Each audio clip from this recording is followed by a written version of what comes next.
शाम आ जाए। ये मुमकिन ही नहीं कि खून पर इल्जाम आ जाए। हमारे गांव में बहनें उसे राखी न बांधेंगी। पलट के जंग से भाई अगर नाकाम आ जाए।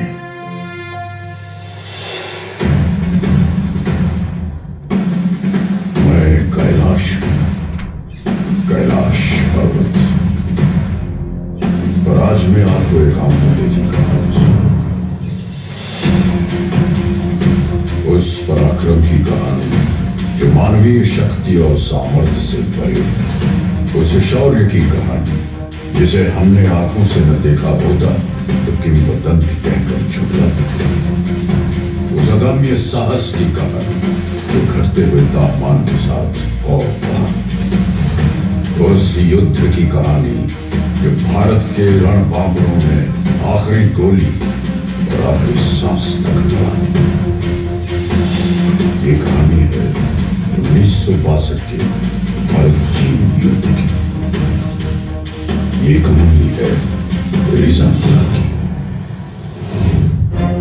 हिंदी चीनी भाई भाई का नारा लगाकर हमारी पीठ में विश्वासघात का खंजर उतार देने वाला चीन आज भी रिजांगला की लड़ाई याद करके थर्रा उठता है।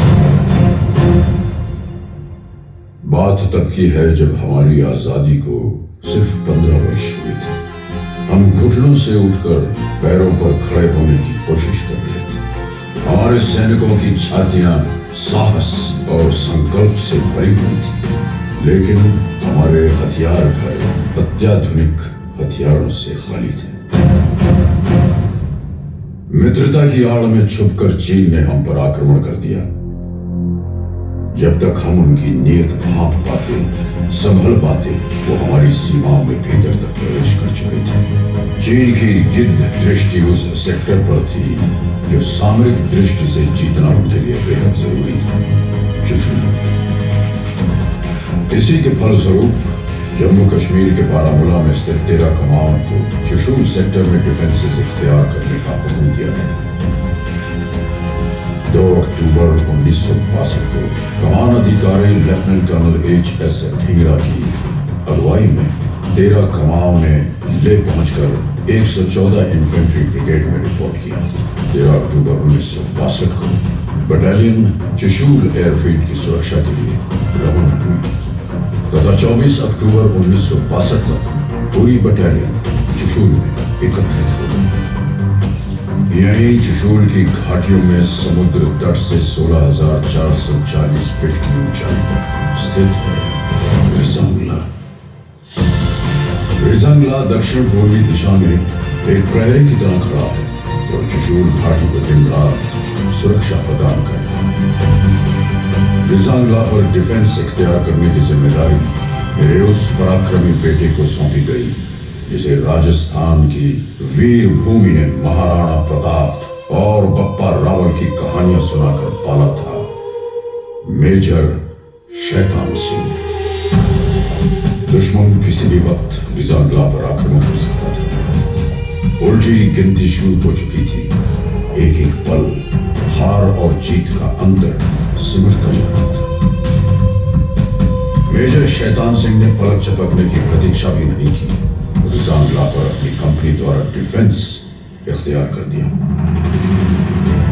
इन बर्फीली घाटियों पर तापमान 0 से 40 डिग्री नीचे तक फिसल जाता है और विज्ञान कहता है कि इंसान का शरीर इतनी ठंड बर्दाश्त करने के लिए नहीं बनता। एक बार तापमान में शरीर के अंदर प्रवेश कर गया तो हृदय गति रुकने लग जाती। लेकिन अगर कोई ये कहे कि उसे मौत से डर नहीं लगता तो या तो वो झूठ बोल रहा है या फिर वो भारत का सिपाही है। मेजर और उनके लड़ाकों को तापमान की नहीं, हिंदुस्तान की फिक्र थी। 18 नवंबर 1962 प्रातः 4 बजे नायक हुकुमचंद के नेतृत्व में नंबर 8 प्लेटून के एक पेट्रोल ने भारी संख्या में दुश्मन को अपनी प्लेटून की तरफ बढ़ते देखा। उन्होंने तुरंत प्री लाइट फायर और लाइट मशीन गन के बर्स्ट से सबको अलर्ट किया, जिसके फलस्वरूप पूरी कंपनी स्टैंड टू में आ गई। मेजर शैतान सिंह ने सभी प्लेटून कमांडरों को हुक्म दिया कि वो अपने अपने इलाके के आगे पेट्रोल भेजें ताकि दुश्मन के बारे में अधिक से अधिक जानकारी हासिल की जा सके। जिसके बाद तमाम पेट्रोल्स ने भारी संख्या में चीनी सैनिकों के मौजूद होने की पुष्टि की।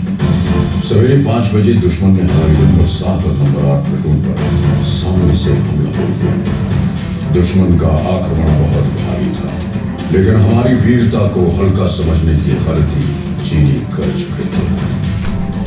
हमने अपनी लाइट मशीन गन और मोटर्स का मुख खोल दिया और देखते ही देखते लाशों के ढेर लगा दिए।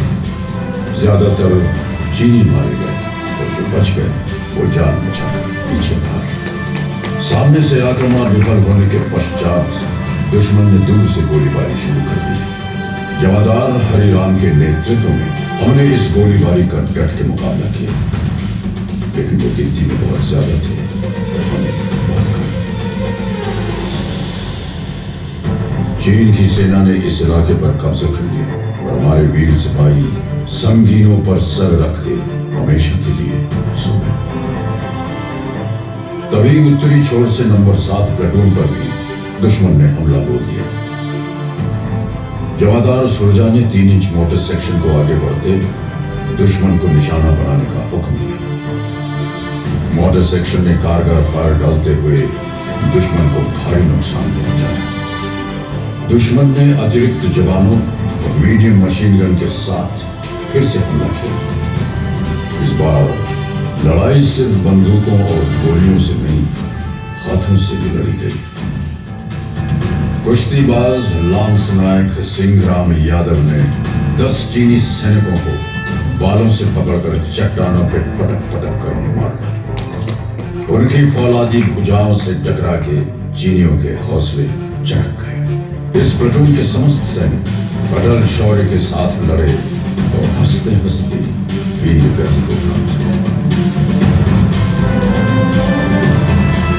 अब दुश्मन अपने आक्रमण का रुख प्लेटून नंबर 9 की ओर मुड़ चुका था। चीनियों ने भीषण गोलीबारी की और हमने एक एक गोली के जवाब में 10-10 छातियां आगे कर दी। मैंने अपनी आंखों से देखा मेजर शैतान सिंह का शौर्य।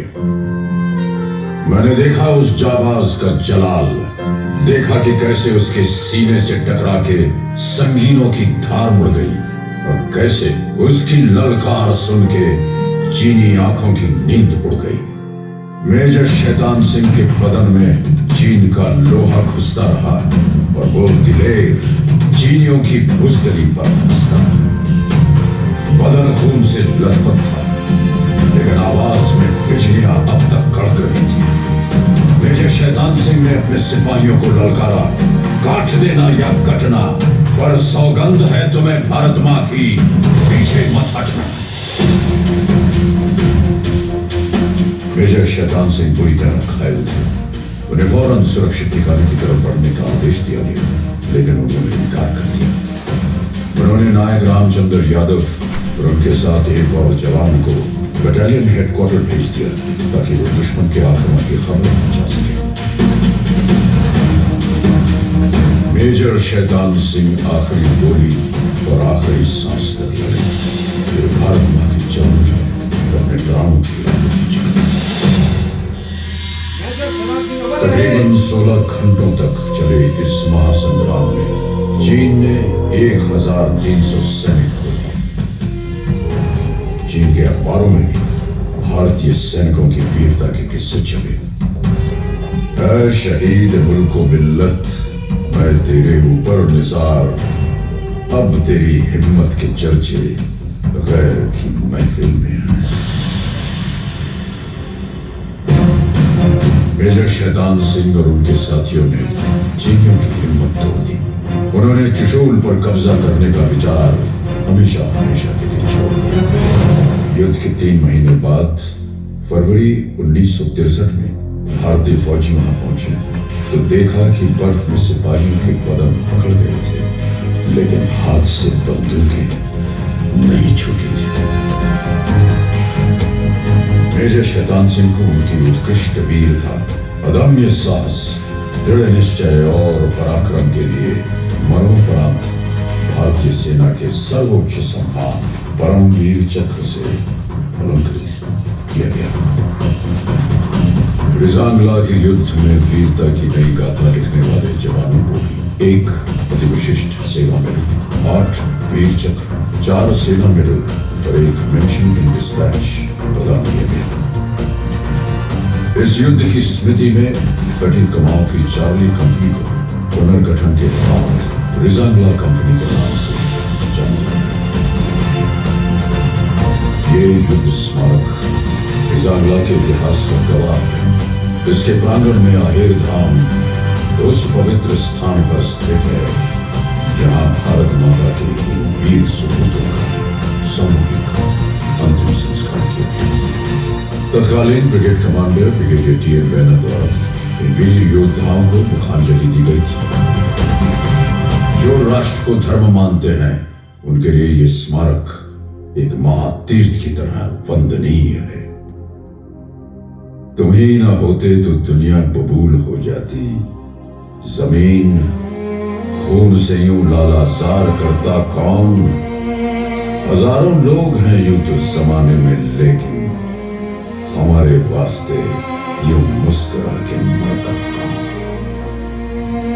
रिजांगला मेमोरियल का हर पत्थर एक घोषणा है कि हम भारत के लिए जिएंगे, भारत के लिए मरेंगे। ईश्वर हमारे शत्रुओं पर दया करे, क्योंकि हम दया नहीं करेंगे। जय हिंद की सेना।